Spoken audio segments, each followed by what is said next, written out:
ጾም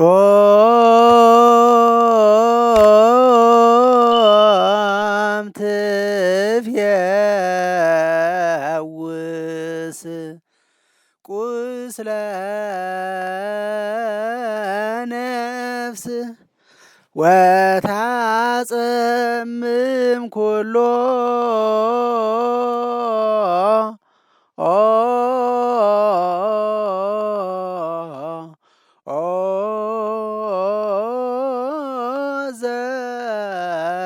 ዘሥጋ ፍትወታ ጾም ትፍየውስ ቁስለ ነፍስ ወታጸምም ኩሎ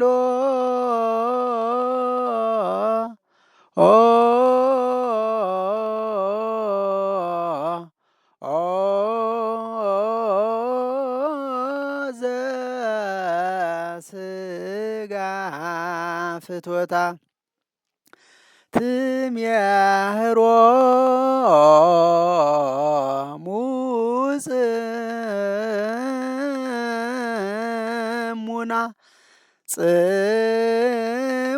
ጽሙና ለወራዙ ትሜህሮ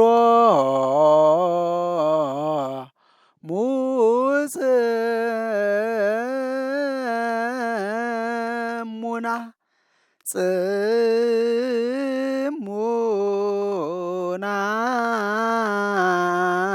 ለወራዙ። ውድ የበይንተ ማርያም ሚዲያ ተከታታዮች በያላችሁበት የእግዚአብሔር ሰላም ከእናንተ ጋር ይሁን። እነሆ በዛሬው ዕለት ይዤላችሁ የቀረብሁት የ2017 ዓመተ ምህረት ጾመ ሐዋርያት ወይ ደግሞ ጾመ ሰኔ የሰኔ ጾም፣ ጾመ ድህነት መቼ ይገባሉ? ለምን እንጾማለን? የጾም አይነት እውን በሐዲስ ኪዳን እንድንጾም አልታዘዝንም? የሚሉትንና የሰኔ ጾም እስከ ስንት ሰዓት መጾም እንዳለብን እንመለከታለን ማለት ነው። እኔ አዘጋጅቼ ያቀረብሁላችሁ መምህር ምስጢሩ ደነቀው ነኝ። የበይንተ ማርያም ሚዲያ ተከታታዮች ለሁሉም እንዲዳረስ ሰብስክራይብ ያላደረጋችሁ ሰብስክራይብ በማድረግ ሰብስክራይብ ያደረጋችሁ ደግሞ ላይክ፣ ሼር እንደዚሁ ኮሜንት በመስጠት እስከ መጨረሻው ድረስ አብራችሁን እንድትቆዩ እያሳሰብሁኝ ቀጥታ ወደ ትምህርታችን እንሄዳለን ማለት ነው።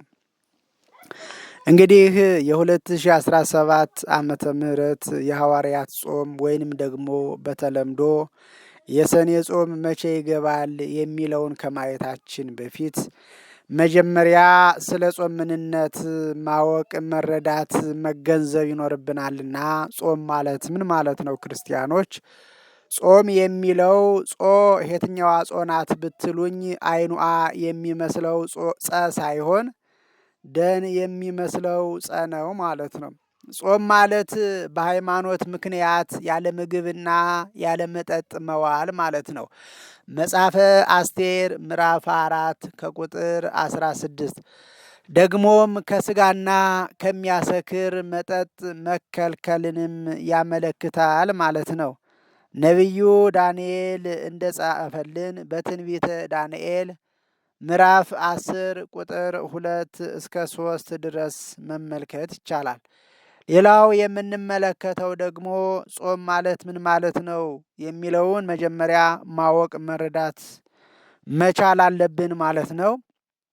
ስለዚህ ጾም ማለት በአጭሩ ከስጋና ከሚያሰክር መጠጥ መከልከል፣ በሃይማኖት ምክንያት ያለ ምግብና ያለ መጠጥ ለተወሰነች ጊዜ ያህል መቆየት ማለት እንደሆነ አሁን አይተናል ማለት ነው። ሌላው አባታችን ሙሴ 40 ቀንና 40 ሌሊት ጾመ።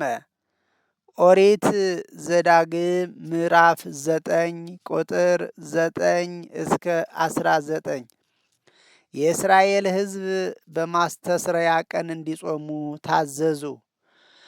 ኦሪት ዘሌዋውያን ምዕራፍ 16 ቁጥር 29 እስከ 31።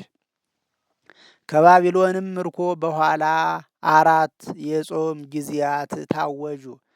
ትንቢተ ዘካርያስ ምዕራፍ 8 ቁጥር 19።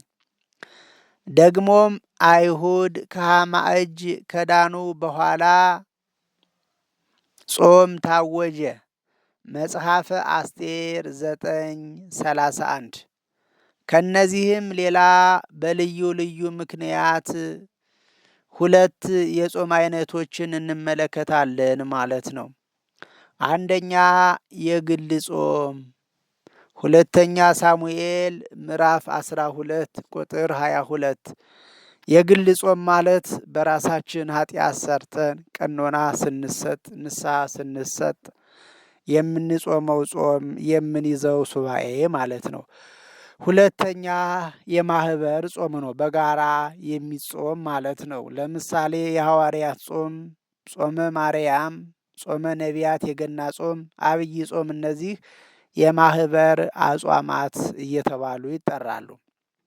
የማህበር ጾም እንደነበረ መጽሐፈ መሳፍንት ምዕራፍ 20 ቁጥር 26፣ ትንቢተ ኢዩኤል ምዕራፍ 1 ቁጥር 14 መመልከት ይቻላል። ጾም ምንን ያመለክታል? ጾም ምንን ይገልጻል ስንል ጾም ሐዘንን ይገልጻል። ነህምያ ምዕራፍ 1 ቁጥር 4። ጾም ንስሐን ይገልጣል። ንስሐ ማለት መመለስ፣ መጸጸት፣ በሰራነው ኃጢአት መቆርቆር ማለት ነው። ስንጾም ንስሐ እየገባን እየተቆረቆርን እየተጸጸትን መሆን አለበት። አንደኛ ሳሙኤል ምዕራፍ 7 ቁጥር 6 ላይ ይመልከቱ። ሰዎች በጾም ራሳቸውን አዋረዱ። መዝሙረ ዳዊት መዝሙር 69 ቁጥር 10። ሰዎች የእግዚአብሔርን እርዳታ ፈለጉ። ዘጸአት 34 28፣ ዕዝራ 8 21 23። ነቢያት ጾም ማለት ምን ማለት እንደሆነ በመልካም ሁኔታ ገልጠዋል።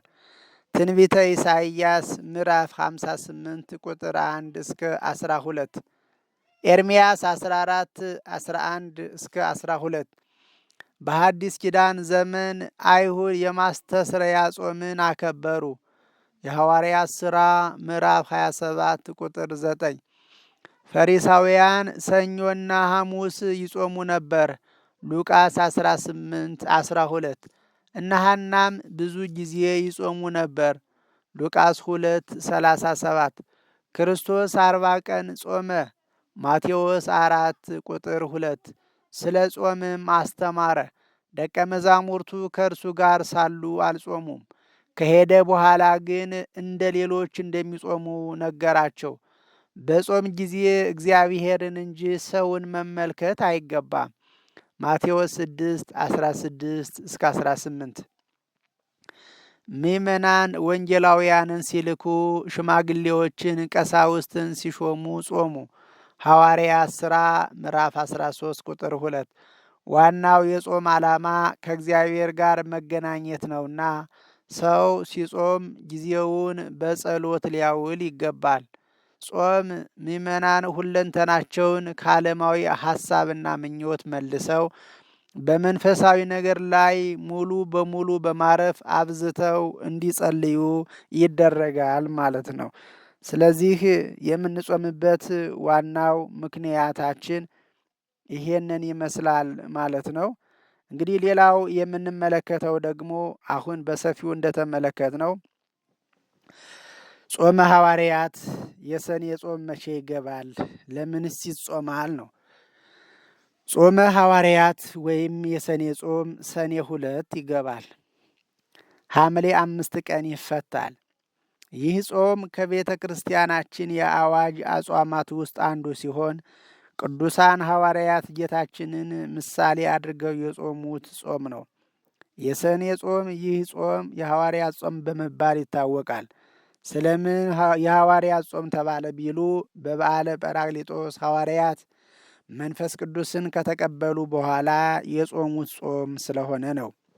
የሰኔ ጾም የሚጾምበት ጊዜያት የሰኔ ጾም ቢያንስ 15 ቢበዛ ደግሞ 45 ቀናት ያህል ይጾማል።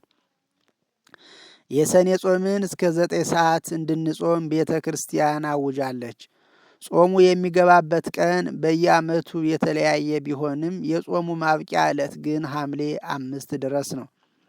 ቅዱሳን ሐዋርያት የአምላካቸውን የመምህራቸውን አራያ ተከትለው እርሱ ወደ ማዳን ስራው ማለትም ሕሙማነ ሥጋን በተአምራት ሕሙማነ ነፍስን በትምህርት ከማዳን አስቀድሞ የሥራውን መጀመሪያ በገዳመ ቆሮንቶስ ገብቶ 40 ቀን 40 ሌሊት እንደ ጾመና እንደ ጸለየ ሁሉ ቅዱሳን ሐዋርያትም አብነቱን ተከትለው ጾመዋል። ጸጋ መንፈስ ቅዱስን ከተቀበሉ በኋላ ዓለምን ዕጣ ተጣጥለው ተከፋፍለው ዞረው ከማስተማራቸው አስቀድመው የሥራቸው መጀመሪያ ጾምን አድርገዋል።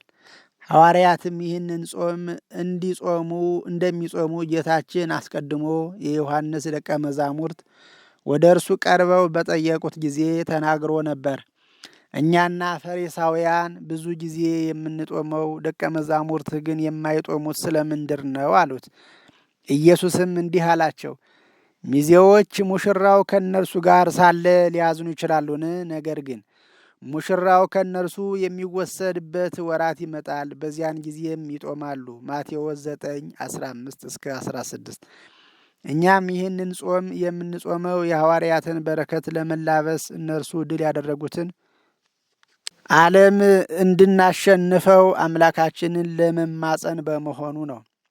ይህንን መሳሪያ አንጣለው። ጾሙም ለመላው ክርስቲያን የተሰጠ ነው።